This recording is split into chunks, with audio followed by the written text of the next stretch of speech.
weather, and then in October we have a fall car care to get ready for winter.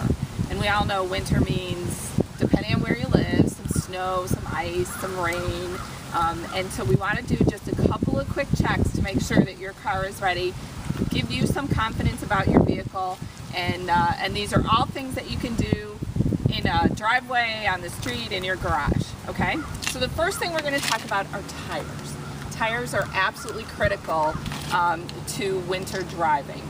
You need good traction, and also you want to make sure that you have good fuel economy. And tires are critical to fuel economy. Having the right air pressure is critical to fuel economy, okay? So the first thing we're going to check is if your vehicle's a little older, if you've had it for a few years, it might be wearing. The tires might be wearing. And there's a very quick, easy check to see if you need new tires. And what you do is you take a Lincoln head penny, okay, just a regular penny, and you put Abe in, head down into the tread, okay? So I'm just going to pick the second tread here if you want to come around and see. I'm going to put him head first into the tire tread. If I can see the top of Abe's head, I need new tires, okay? But as you can see, I'm down to his nose. So I have plenty of tread here. If it was like this, I would need new tires. Okay, so just very quick. So it doesn't, that means you've lost that tread, that groove here, and that's what helps keep the tire on the road and keep you from slipping around. So you want to make sure you always have good tread on the tires, okay? And again, a new vehicle like this, it's not going to be an issue, right. But if your vehicle's a couple years old, you're going to want to just do a quick penny test.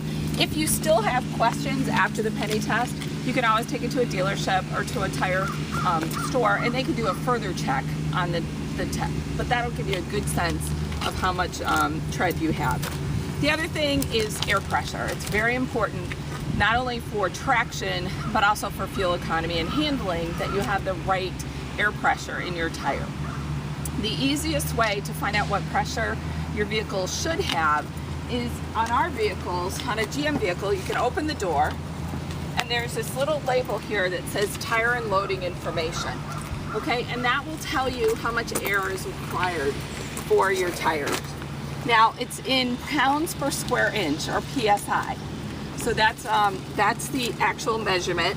And for this vehicle, on the rear, and it will also tell you your spare tire, okay? So it'll tell you, you can do a check on your spare tire before you leave on a long trip to make sure, in the event that you did get a flat, you have a robust spare with you.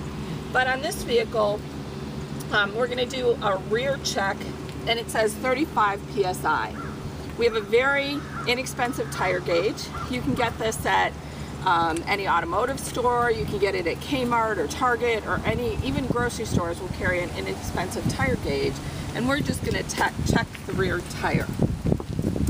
Best time to check your tires when they're cold, when either sitting overnight or have been sitting for at least 3 hours. So we may not get a fully accurate reading because these are a little warm, but if you check them, because it just was driven? Yeah, because they were driven. These aren't too bad, right. But had you driven away, it might feel hot. It might. So it's best to let them sit for a couple hours or overnight so that you get an accurate reading. So all you have to do is take the cap off. Learning things here. Good. Okay. Take the cap off, and you just affix the round part to the tire fill, and it'll read, and it tells me I'm at 34, and it's supposed to be 35. So I'm in the same range. And again, it could be because it's a little warm, but it actually reads out. See? It'll just say the PSI. Okay. You pushed it in. You just push it in, okay. And it'll pop right. We can do it again. It doesn't take the air out, like right now. No. So quick. No. And what is the range you want? Like you said, that's at 30. Yeah, I would say plus or minus 2 to 3. Okay. Okay. Anything over that or under that, you probably should have them checked.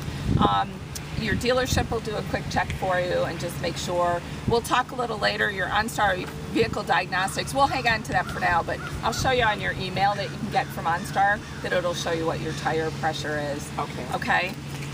In some cases too, with a new car, we overinflate them at the plant, and then the dealer will adjust them down.